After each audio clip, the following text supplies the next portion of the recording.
Good morning. Can you hear me okay? Matisa, Namibia. Wararapo. That's all I know. A warm welcome to the 10th Adventure Travel World Summit and the first in Africa. How about that celebration last night?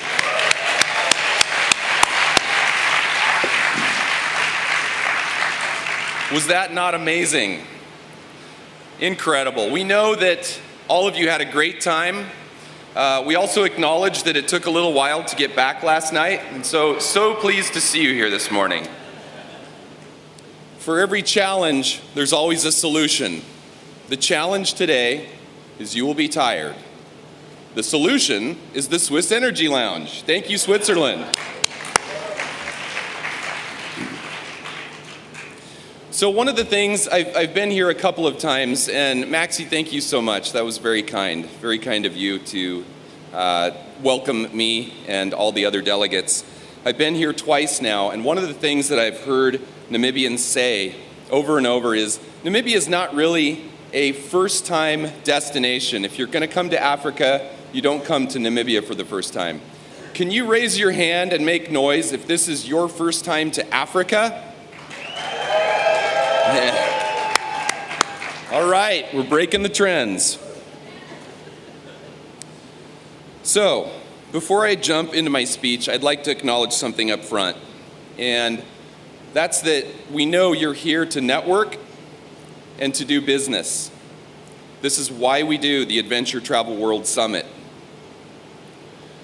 Without success in our work, we're wasting our time. So I want to acknowledge that. The tools and the opportunities over the next few days are structured to help you do that.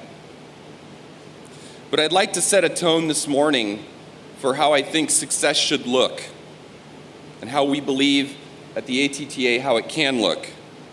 So thank you for listening this morning and considering.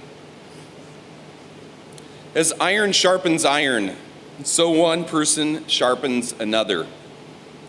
It's a biblical proverb that is a principle that is strong in our community. It's my hope that you'll take this to heart every hour at the summit. Allow others to sharpen you, and kindly and humbly sharpen others.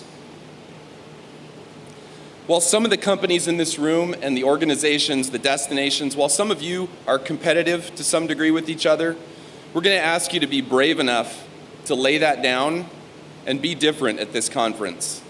Because your competition, our competition is not each other in this room. It really isn't. Our competition is exploitive industries, of complacent customers, of people who are trying to decide where to spend their time, their energy, and their money. So, if we work together as an industry and as a community, we'll be able to succeed together. We'll do what adventure travel does best, which is create profitable businesses and destinations that thrive through protection and conservation. So this morning, I'm here to talk about raising the bar for tourism's future. This subject is so critical because there's two huge megatrends, huge and mega, so they're that big, that we can't ignore. One is that the adventure travel industry is growing at an unprecedented pace. We are growing so fast. The other is that the news on the environmental and cultural front out there is bad and getting worse. I'm not going to go through any of the stats or facts. You know what they are. You're going to hear them during this conference. We all know that there's a problem. Put those two things together, and we have a huge mega problem. Growing too fast means lots of mistakes. It also means that businesses and people who are opportunistic and don't hold our values are going to look to use this industry just to make money and exploit adventure travel. This puts our whole story at risk. We can't control how the industry is going to grow on our own, but we can control how we do what we do, how we impact the world. I was struck by a conversation in Windhoek with a lodge owner who has been very successful, but it took him 20 years to get there. And he's been very involved in the communal conservancies. And what struck me was, after 20 years and success, he said, we have to get this right every single time. Every single time we have to do this right.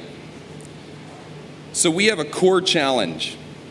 That is, we must show how responsible tourism can be economically competitive against any other industry in order to protect the land that it's on and the people that are within it. How will we do this? Well, over the coming days, we'll hear many great ideas, strategies, speakers who are focused on this. But I do think there's a foundational set of principles that if we ignore or disregard, it's at our own peril. I'm boiling it down to 2, so I figure that's about all I can handle this morning. First, it will take enormous commitment and a long vision. Success in moving the needle in the industry towards responsibility will not happen overnight.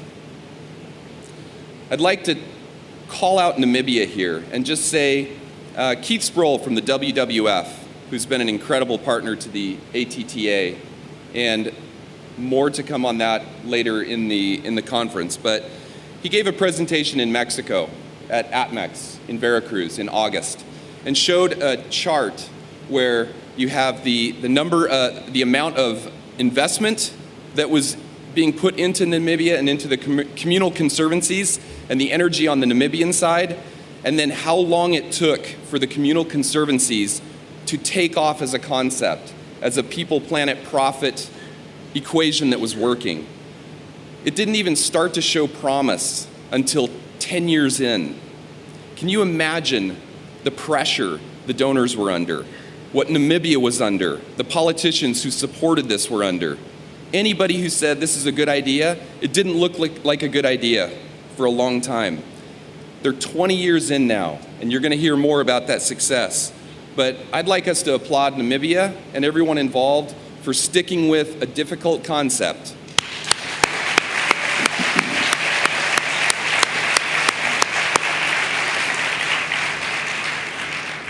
Secondly, we're not going to succeed in this effort without love, respect, and self-sacrifice. Where do you see examples of world-changing people and efforts without these characteristics? From Gandhi to Teddy Roosevelt to Aung San Suu Kyi,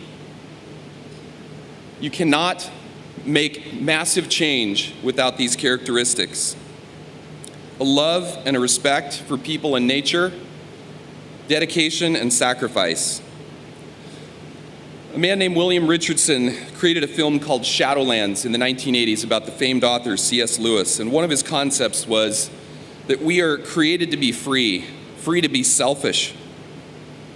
But there is a mechanism that will penetrate our selfishness and wake us up to the presence of others in this world, and that mechanism is called suffering.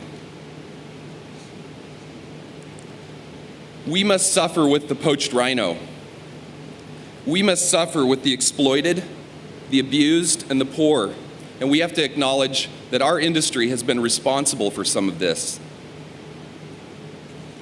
And then we must use the inspirations and the vision that come from this to engage our talents and our power to change things, all the while running financially viable organizations. Sound difficult? Does this sound hard to anybody? It's very hard. If it was easy, wouldn't everybody do this? How many of you have friends who say, you have the best job in the world? Yeah, you also have one of the hardest jobs in the world.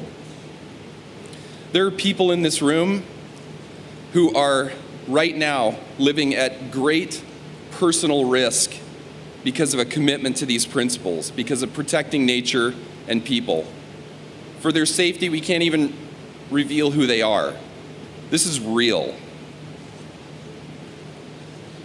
We can succeed in business and we can do things better. We can raise the bar. We will raise the bar. Today, you're going to have your opportunity to meet with peers in the networking. Dive in. Be honest with yourself and others. Honesty is the only way you're going to get to real things quickly. Don't beat around the bush. Be deliberate with your time. You've invested a lot in being here. We know it's not easy. Think about all of the people who have traveled from so far, the people who have sacrificed so much to do this. Be deliberate. This opportunity won't come again in this form. We are the changing of the guard for tourism. I'm going to close with the Teddy Roosevelt quote. If I said anything today that sparks anything within you, please listen to this carefully. If you need to close your eyes to absorb it, do that. And may it give you strength. It is not the critic who counts, not the man who points out how the strong man stumbles, or where the doer of deeds could have done them better. The credit belongs to the man who is actually in the arena, whose face is marred by dust and sweat and blood, who strives valiantly, who errs, makes mistakes, who comes short again and again. Because there is no effort without error and shortcoming. The great devotions, who spends himself in a worthy cause, who at the best knows in the end the triumph of high achievement, and who at the worst, if he fails, at least fails while daring greatly, so that his place shall never be with those cold and timid souls who neither know victory nor defeat.